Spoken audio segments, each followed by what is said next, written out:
बिस्मिल्लाहिर्रहमानिर्रहीम, अस्सलाम वालेकुम। पाकिस्तान और दुनिया भर में देखने और सुनने वालों को अब्दुल कादिर का सलाम। अब से कुछ देर पहले पाकिस्तान के सियासी मंजरनामे पर ऐसे हैरान कुन मनाजर नजर आए जिनके बारे में गुमान करना थोड़ा मुश्किल था कि ऐसा हो सकता है, लेकिन ये सब हुआ। और पार्लियामेंट के कमेटी रूम से कुछ ऐसे मनाजर सामने आए जिसे टेलीविजन ब्रेकिंग न्यूज़ में नशर कर रहे हैं, और ऐसा तासुर मिल रहा है या ऐसा लग रहा है कि जैसे इमरान खान का एक बड़ा मुतालबा पूरा हो गया या उनकी कोई ज़िद मान ली गई है। और जिसके बारे में कह रहा हूँ ना कि ऐसा लग नहीं रहा था कि ये होगा और हो रहा है, वो इसलिए क्योंकि ये मामला है हुकूमत और पाकिस्तान तहरीक इंसाफ के दरमियान इत्तफाक का। और इत्तफाक किस मामले पर हुआ? जुनैद अकबर के, यानी पीटीआई के जो एमएनए हैं जुनैद अकबर, उनको चेयरमैन पीएसी बनाने के हवाले से। आगे इसकी डिटेल डिस्कस करते हैं, कुछ और ख़बरें भी हैं, लेकिन ये नामुमकिन लगभग इसलिए भी लग रहा था कि सुबह सुबह पार्लियामेंट हाउस में सेशन था, हम भी वहाँ पर मौजूद थे। इतनी शदीद नारेबाजी, एक दूसरे के ख़िलाफ़ इतना टेंस माहौल, इतना पोलराइज्ड किस्म का एनवायरनमेंट जिसमें पीटीआई जो है वो गो शहबाज गो के नारे लगाती रही, और जो हुकूमती वुज़रा हैं वो पीटीआई के बारे में पता नहीं क्या क्या कुछ कहते रहे। तो सुबह तक तो शदीद एहतजाज था और ये एहतजाज शाम तक इत्तफाक में बदल गया, और यूँ पब्लिक अकाउंट्स कमेटी की जो चेयरमैनशिप है ये पीटीआई के हिस्से में आ गई। अब पब्लिक अकाउंट्स कमेटी जो है ये यूँ समझ लीजिए कि जितने भी ऑडिट्स हैं, यानी पैसा कहाँ पर खर्च हुआ, किसने किया, जो हुकूमती मामलात के हवाले से भी छानबीन हो सकती है, वो ये कमेटी करती है। यानी इस कमेटी की जो चेयरमैनशिप है ना, ये बड़ी पावरफुल है। ये कोई ऐसी नहीं है कमेटी जिसको बहुत फॉर ग्रांटेड लिया जा सके, और यही वजह है कि इतनी देर तक ये एक तनाज़ा चलता आ रहा था कि किसके पास जाएगी ये चेयरमैनशिप। रिवायत के मुताबिक ये अपोजिशन के पास जाती है, जो भी अपोजिशन हो ये उसके पास जाती है।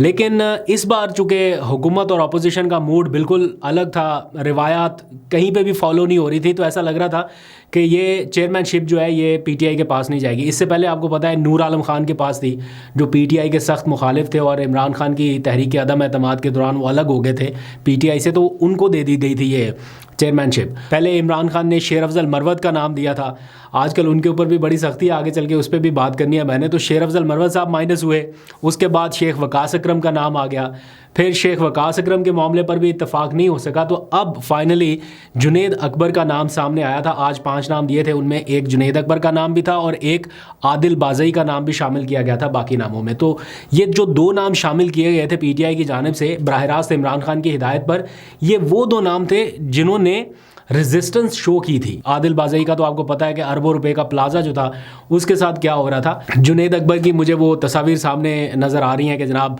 कैसे हथकड़ियों में बंधा हुआ एक शख्स जिसको सर्द रातों में जेल में फेंक दिया गया, और उसने रेजिस्टेंस दिखाई एक बड़े लंबे अरसे तक, वो लड़ा इस पूरे माहौल से, और फिर अब जो है from being arrested to being elected तक का मामला आ गया, और उनको इस तरह देख के चेयरमैनशिप के ओहदे पे देख के बड़ा अच्छा लगा। अब इस सारे मामले पर मैं सिर्फ इतना सोच रहा हूँ कि आखिर ऐसा क्या हुआ कि हुकूमत इतनी आसानी से आखिर में आके मान गई। शाम गए ये खबर आई कि शहबाज शरीफ साहब के पास जब ये नाम गया कि क्या हुकूमत इसके ऊपर इत्तफाक कर रही है, तो उन्होंने इसके ऊपर इत्तफाक कर लिया और उनके जितने भी मेंबरान थे उन्होंने मंजूरी दे दी। इसकी टाइमिंग बड़ी इंपॉर्टेंट है, 2 चीज़ें आपको जहन में रखनी होगी। नंबर 1 ये कि एक तो अभी अभी रिसेंटली पीटीआई ने हुकूमत से मुज़ाकरात ख़त्म किए, तो मुज़ाकरात ख़त्म करने के बाद तो हुकूमत को और ज़्यादा एग्रेसिव होना था पीटीआई के अगेंस्ट, लेकिन वो नहीं हुए और उन्होंने पीटीआई की बात मान ली।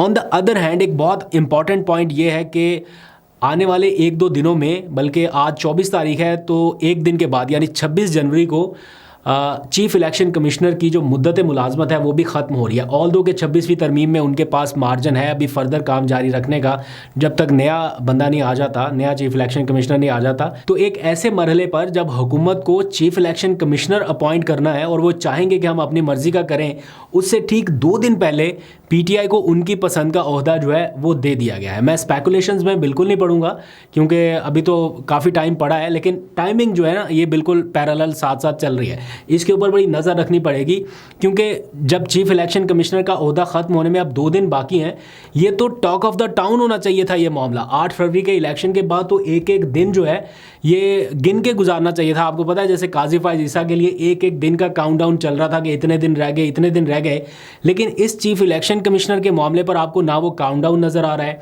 ना पीटीआई के कैंप्स में वो एग्रेसिव मूवमेंट नज़र आ रही है, ना इस तरह का। खाली एक उन्होंने ख़त लिखे हैं अपोजिशन लीडर उमर अयूब ने और और शिबली फराज ने, लेकिन वो जो मैसिव एक कैंपेन होती है वो नहीं अभी तक नज़र आई, और इमरान खान साहब की जानिब से भी कोई इस बारे में कोई तगड़ा सॉलिड स्टेटमेंट अभी तक नहीं आया। अब आ जाइए एक और अहम मामले की तरफ। पाकिस्तान तहरीक इंसाफ ने, आपको पता है, कल रात मुज़ाकरात ख़त्म कर दिए थे। उसके बाद हुकूमत की जानिब से बड़ा सॉफ्ट सिग्नल आ रहा है कि जनाब आप रीथिंक करें, रिकन्सिडर करें मुज़ाकरात। मैंने देखा कोई सख्त प्रेस कॉन्फ्रेंस, कोई सख्त स्टेटमेंट या कोई ऐसा जारहाना रद्दमल हुकूमत की जानिब से नज़र नहीं आया। मीनवाइल क्या हो रहा है कि हुकूमत ने 28 जनवरी को मुज़ाकराती कमेटी का चौथा इजलास बुला लिया, ये जानते हुए भी कि पीटीआई ने बायकॉट कर दिया है या पीटीआई ने मुज़ाकरात ख़त्म कर दिए हैं और वो शिरकत नहीं करेंगे, लेकिन फिर भी उन्होंने इन कैमरा इजलास तलब कर लिया। अब इन कैमरा का मतलब है कि उसमें कैमरा वगैरह नहीं होंगे, लेकिन मुझे ऐसा लगता है कि हुकूमत अब शायद ये चाहती है कि इन कैमरा इजलास बुला तो लिया जाए, उसमें पीटीआई नहीं आएगी, लेकिन हम कैमरे बुला के वो सबको बताएंगे कि देखें जनाब, हमने अपनी कमिटमेंट पूरी कर दी, हमने इजलास बुलाया और ये हमारा जो तैयार शुदा जवाब है या जिसको वो तैयार कर रहे थे उसे वो मीडिया के सामने रखेंगे और बताएंगे शिक बाय शिक क्या जवाब है उसका। मुझे ऐसा लगता है कि अब वो मीडिया में वो सारा चीज़ जो है वो लेके आएंगे जो वो बताना चाह रहे थे पीटीआई को। अब मुज़ाकरात तो दोनों के दरमियान बिल्कुल ख़त्म हो चुके हैं, लेकिन बाद सियासतदान ये राय दे रहे हैं, जैसे फवाद चौधरी ने भी राय दी और भी मैं एक दो लोगों के तबसरे सुन रहा था, वो कह रहे हैं कि अब जिस किस्म का डेडलॉक पैदा हो चुका है, क्योंकि दोनों साइड से एक दूसरे के ऊपर ट्रस्ट नहीं हो रहा है, एक ट्रस्ट डेफिसिट मौजूद है, तो इसको कम करने के लिए कुछ बीच के लोगों को इन्वॉल्व होना पड़ेगा। तो वो नाम ले रहे हैं कि जनाब मौलाना फजलुर रहमान से आजकल पीटीआई की कुर्बत भी बढ़ी है, तो मौलाना फजलुर रहमान और महमूद अचकज़ई को जो है वो टास्क दिया जाए या उनसे रब्ता किया जाए कि मुज़ाकरात को दोबारा बहाल करवाया जा सके। उस सिलसिले में इमरान खान की जानिब से अभी रिसेंट कुछ अपने पीटीआई के लोगों को कहा गया था कि मौलाना से रब्ते जो है वो आप जारी रखें, और मेरा ख्याल है कि कुछ दिनों में आप शायद देखेंगे कि मौलाना के बंगला नंबर 7 का वो मंजरनामा शायद दोबारा से बहाल हो सकता है कि इधर पीटीआई के लोग पहुंच रहे हों, उधर हुकूमत के लोग पहुंच रहे हों। अभी स्पेकुलेशन है, लेकिन ये हो भी सकता है। तो मौलाना का बंगला जो है वो कब आबाद होगा उसके ऊपर भी नज़र रखनी पड़ेगी। मीनवाइल क्या हो रहा है कि पीपल्स पार्टी और हुकूमत के दरमियान बज़ाहिर ऐसा लग रहा है कि सब बहुत अच्छा हो रहा है और सारा वर्किंग रिलेशन जो है वो बहुत बेहतरीन है, लेकिन दर हकीकत सारा ऐसा भी नहीं है जैसा दिखाया जा रहा है। आज भी पीपल्स पार्टी की सेंट्रल एग्जीक्यूटिव कमेटी का इजलास था, उसके हवाले से कुछ खबरें ऐसी आ रही हैं कि जैसे तनाव जो है वो बढ़ रहा है। बहरहाल वो तो जब कन्फर्मेशन होगी चीज़ें तो आपके सामने रखेंगे। मैं पीपल्स पार्टी को कवर नहीं करता, वरना सारी चीज़ें आपके सामने रख देता। लेकिन एक चीज़ आज जो डेवलप हुई है वो ये कि चेयरमैन सेनेट जिनका ताल्लुक पीपल्स पार्टी से है, यूसुफ रज़ा गिलानी, वो एहतजाजन सेनेट के इजलास की सदारत नहीं कर रहे। क्यों? क्योंकि उन्होंने एजाज चौधरी के प्रोडक्शन ऑर्डर जारी किए थे अपने दस्तखत के साथ, लेकिन उनके ऊपर अमल दरामद नहीं हुआ। किसकी इमाम पर नहीं हुआ? ऑब्वियसली उसमें कहीं ना कहीं पंजाब हुकूमत, वफाकी हुकूमत, इनका कोई ना कोई तो अमल दखल है। आज भी सहाफ़ियों से गुफ्तगू करते हुए उन्होंने बताया कि जब मैंने प्रोडक्शन ऑर्डर जारी कर दिए, दैट मीन्स कि एजाज चौधरी को प्रेजेंट किया जाना चाहिए था, और मैं एहतजाजन तब से लेके अब तक सेनेट के किसी इजलास में ना शिरकत कर रहा हूँ ना उसको प्रिजाइड कर रहा हूँ। तो ये बारिश का एक पहला कतरा ऐसा नज़र आ रहा है। मतलब कोई बहुत ज़्यादा मैं उनके इस पूरे प्रोसेस से सेटिस्फाइड नहीं हूँ, लेकिन हाँ, जहाँ पर आपको लगे कि आपके अपने ऑर्डर्स के ऊपर ही इम्प्लीमेंट नहीं हो रहा और आप खामोश बैठ जाएं, ऐसा भी थोड़ा सा मुश्किल है। तो चलो कहीं से कम अज़ कम थोड़ा बहुत ही नज़र आया कि किसी ने स्टैंड लेने की कोशिश की। एनीवेज़, अब इस सारे माहौल में दो खबरें और हैं जिनके ऊपर पूरा फोकस रहेगा आने वाले दिनों में। पहली खबर है मलिक रियाज के हवाले से। अब मलिक रियाज साहब जो है वो हुकूमत की टारगेट लिस्ट पे आ गए हैं।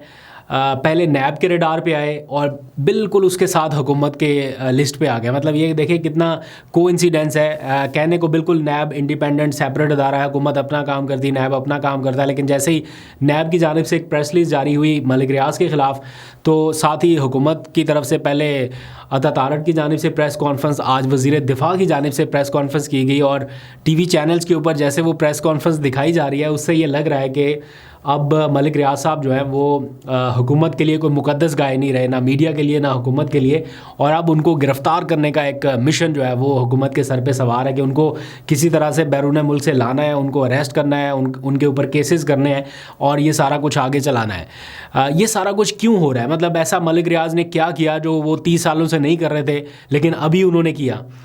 तो इसका एक सिंपल सा जवाब एक ही आता है कि वो इमरान खान के खिलाफ गवाही नहीं उन्होंने दी। बाकी तो वो सारा कुछ सेम ही है, जो वो पहले कर रहे थे अभी भी वही कर रहे हैं, बल्कि शायद अब थोड़ा कम कर रहे हैं, बैरून मुल्क चले गए हैं, वहीं पे सारा कर रहे हैं। तो अब तो कोई ऐसी नई चीज़ नहीं हुई। बहरहाल ठीक है, कोई अगर ताकतवर है, किसी ने गलत काम किया तो उसका एहतसाब ज़रूर होना चाहिए, लेकिन जहाँ से एहतसाब के नाम पर खाली इंतकाम जैसा एलिमेंट नज़र आने लगे तो वो थोड़ा सा मामलात को मशकूक बनाता है। दूसरा अहम इशू जो है वो पीका ऑर्डिनेंस का है, जिसके ऊपर बहुत ज़्यादा चर्चा रहेगी आने वाले दिनों में भी, क्योंकि उसकी वजह से आज पूरा दिन कौमी असम्बली में बड़ा ज़बरदस्त और धुआंधार किस्म का एहतजाज हुआ। सिर्फ पीटीआई ने ही नहीं किया, सहाफ़ियों ने भी किया, सहाफ़ती तंजीमों ने किया। ये पहला मौका है जब अपोजिशन, जर्नलिस्ट और इनकी जितनी तंजीमें हैं, TV channels, director association, Pakistan federal union of journalist, जितने भी सारी ऑर्गेनाइजेशन हैं सारी इकट्ठी हैं, और इनको लगता है कि अगर ये बिल भी मंजूर हो गया, पार्लियामेंट कौमी असम्बली से तो हो गया, सेनेट रह गया है, अगर यहाँ से भी मंजूर हो गया और ये बिल कानून बन गया तो इसका मतलब है कि आगे खाली इस कानून का इस्तेमाल ऐसा होगा। ऐसा नहीं है कि कोई किसी को शौक़ है कि फ़ेक न्यूज़ दे और उसको डर हो गया अगर मैंने फ़ेक न्यूज़ ना दी तो क्या हो जाएगा। मतलब इस कानून का इस्तेमाल कैसे होगा इसको लेके लोग फ़िक्रमंद हैं, क्योंकि इसमें बहुत सारी चीज़ें ऐसी हैं जो बड़े मसाइल पैदा कर सकती हैं, और इसीलिए इसके ऊपर बहुत ज़्यादा चर्चा रहेगी, बहुत ज़्यादा डिस्कशन रहेगी। आज भी हमने देखा पूरा दिन इवन इसके ऊपर गो शहबाज गो के नारे तक लगते रहे, सहाफ़ी अता तारड़ के ख़िलाफ़ नारे लगाते रहे। तो बड़ी एक ऐसी एहतजाजी मूवमेंट जो है वो नज़र आ रही है, जो आने वाले दिनों में शायद आपको और ज़्यादा एग्रेसिवली नज़र आए। इसके साथ साथ एक ख़बर आज शेर अफजल मरवत के हवाले से भी, आपको पता है कि इमरान खान साहब ने उनको डिसऑन कर दिया एज अ लॉयर कि वो उनके डिफेंस में पेश हो सकें अडयाला जेल में।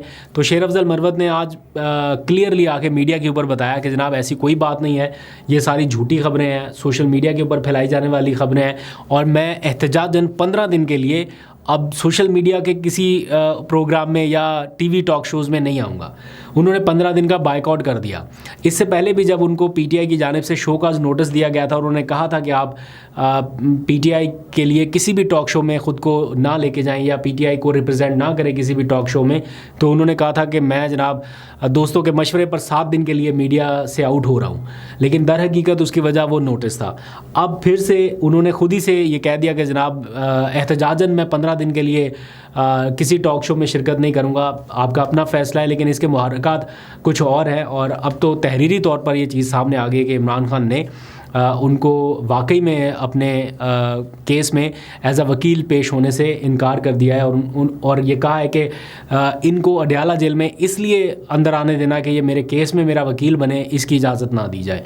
तो इससे ज़्यादा और क्लैरिटी नहीं हो सकती। हाँ, ये ज़रूर है कि अपने आप को अगर शेर अफजल मरवत की जगह पर रख के सोचा जाए तो कहीं ना कहीं लगता है कि यार शायद ज़्यादती हो रही है या किसी वजह से, लेकिन ये सारा कुछ उनके अपने उन बयानात की वजह से हो रहा है, जिसको देने से रोकने के लिए इवन इमरान खान ने भी उन्हें समझाया कि स्टे कूल एंड काम, हर बार हर किसी को जवाब देना ज़रूरी नहीं है, अपने ऊपर अपने काम पे फोकस रखें।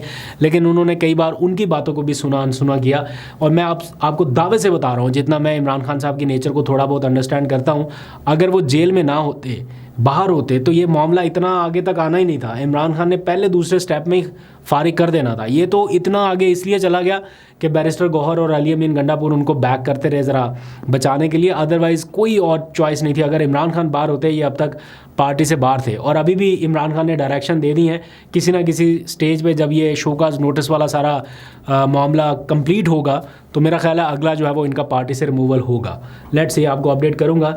मीनवाइल सुप्रीम कोर्ट शोडाउन भी जारी है। आपको पता है सुप्रीम कोर्ट ने एक मंजूर अली शाह साहब ने केस टेकअप किया, उसमें तौहीन अदालत का नोटिस हुआ और फ़ैसला महफूज कर लिया।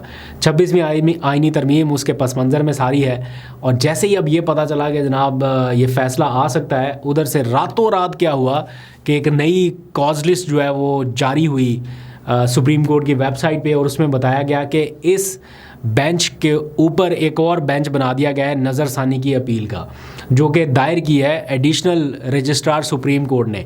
रातों रात कहीं उन्होंने अपील दायर की, रातों रात वो सुनी गई, उसके ऊपर कॉज लिस्ट जारी होगी। इतना तेज़ तरीन इंसाफ मैंने आज तक नहीं सुना कि कहीं हुआ हो, लेकिन ये हुआ, रातों रात हुआ और केस फिक्स हो गया। हालांकि 26वीं तरमीम में ये कहा गया है कि जो जिस नंबर पर अपील करेगा या अपना केस दायर करेगा, उसको उस नंबर पे सुना जाएगा, यानी वो अपनी बारी का इंतज़ार करेगा।